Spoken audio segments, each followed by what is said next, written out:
though you won't get Davies to agree." "It's a magnificent place for sailing," said Davies, looking wistfully out over the storm-speckled grey of the North Sea. He underwent some more chaff, and the talk passed to our cruising adventures in the Baltic and the estuaries. Von Brüning cross-examined us with the most charming urbanity and skill. Nothing he asked could cause us the slightest offence, and a responsive frankness was our only possible course. So date after date, and incident after incident, were elicited in the most natural way. As we talked I was astonished to find how little there was that was worth concealing, and heartily thankful that we had decided on candour. My fluency gave me the lead, and Davies followed me, but his own personality was really our tower of strength.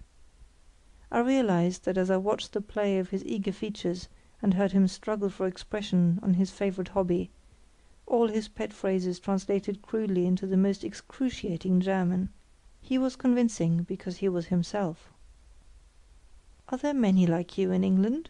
asked von Brüning once. "Like me? Of course. Lots," said Davies. "I wish there were more in Germany. They play at yachting over here, on shore half the time, drinking and loafing, paid crews, clean hands, white trousers, laid up in the middle of September." "We haven't seen many yachts about," said Davies politely. For my part I made no pretence of being a Davies. Faithful to my lower nature, I vowed the Germans were right, and not without a secret zest drew a lurid picture of the horrors of crewless cruising and the drudgery that my remorseless skipper inflicted on me. It was delightful to see Davies wincing when I described my first night at Flensburg, for I had my revenge at last, and did not spare him. He bore up gallantly under my jesting, but I knew very well by his manner that he had not forgiven me my banter about the "charming daughter." "You speak German well," said von Brüning. "I have lived in Germany," said I. "Studying for a profession, I suppose?" "Yes," I said, thinking ahead.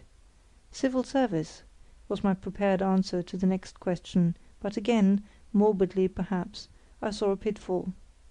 The letter from my chief awaiting me at Norderney! My name was known, and we were watched.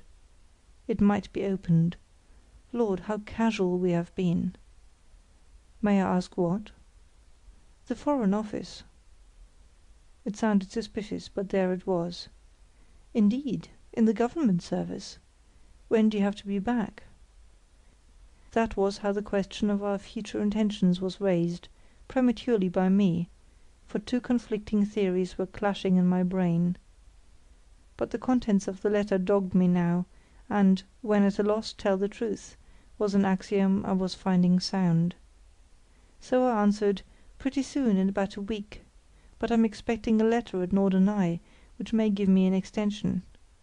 "Davies said it was a good address to give," I said, smiling. "Naturally," said von Brüning, dryly. The joke had apparently ceased to amuse him. "But you haven't much time then, have you?" he added, "unless you leave your skipper in the lurch. It's a long way to England, and the season is late for yachts." I felt myself being hurried. "Oh, you don't understand," I explained. "He's in no hurry. He's a man of leisure, aren't you, Davies?" "What?" said Davies.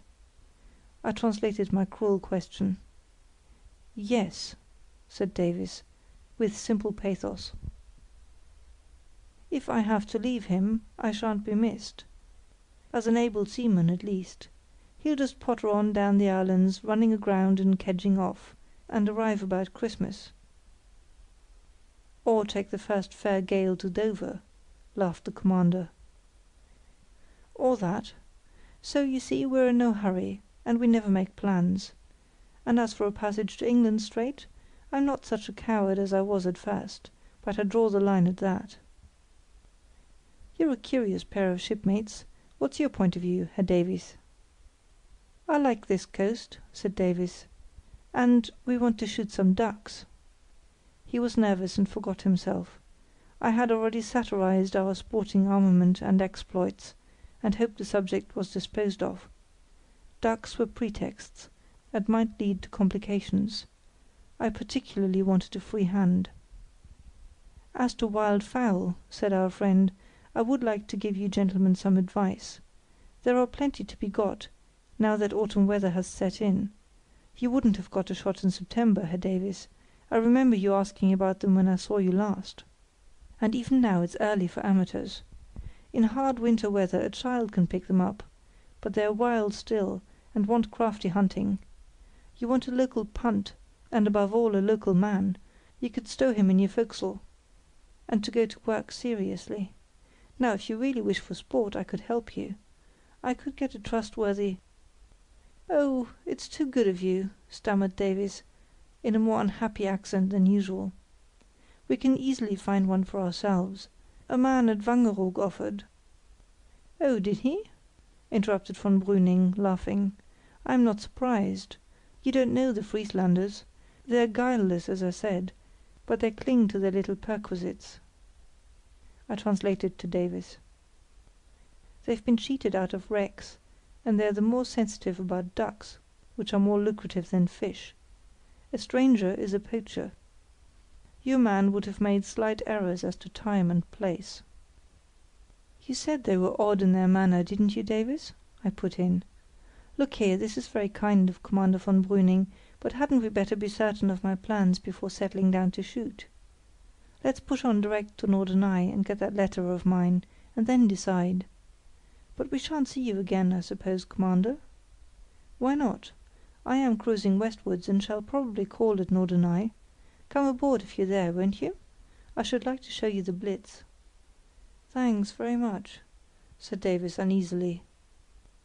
"Thanks very much," I said, as heartily as I could. Our party broke up soon after this. "Well, gentlemen, I must take leave of you," said our friend. "I have to drive to Esens. I shall be going back to the Blitz on the evening tide, but you'll be busy then with your own boat."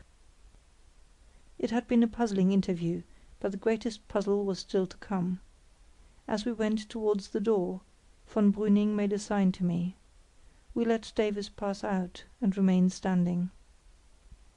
"One word in confidence with you, Herr Carruthers," he said, speaking low. "You won't think me officious, I hope. I only speak out of keen regard for your friend. It is about the Dollmanns. You see how the land lies? I wouldn't encourage him." "Thanks," I said, "but really——" "It's only a hint. He's a splendid young fellow, but if anything, you understand, too honest and simple. I take it you have influence with him, and I should use it." "I was not in earnest," I said. "I have never seen the Dollmanns. I thought they were friends of yours," I added, looking him straight in the eyes. "I know them, but——" he shrugged his shoulders. "I know everybody."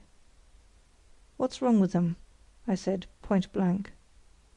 "Softly, Herr Carruthers, remember, I spoke out of pure friendliness to you as strangers, foreigners, and young. You I take to have discretion, or I should not have said a word. Still, I will add this. We know very little of Herr Dollmann, of his origin, his antecedents. He is half a Swede, I believe, certainly not a Prussian, came to Norderney 3 years ago, appears to be rich, and has joined in various commercial undertakings. Little scope about here? Oh, there is more enterprise than you think. Development of bathing resorts, you know, speculation in land on these islands. Sharp practice! Oh no, he's perfectly straight in that way. But he's a queer fellow of eccentric habits, and well, as I say, little is known of him. That's all, just a warning. Come along." I saw that to press him further was useless. "Thanks, I'll remember," I said. "And look here," he added, as we walked down the passage, "if you take my advice, you'll omit that visit to the Medusa altogether." He gave me a steady look, smiling gravely. "How much do you know, and what do you mean?" were the questions that throbbed in my thoughts; but I could not utter them, so I said nothing and felt very young. Outside we joined Davies, who was knitting his brow over prospects. "It just comes of going into places like this," he said to me. We may be stuck here for days. Too much wind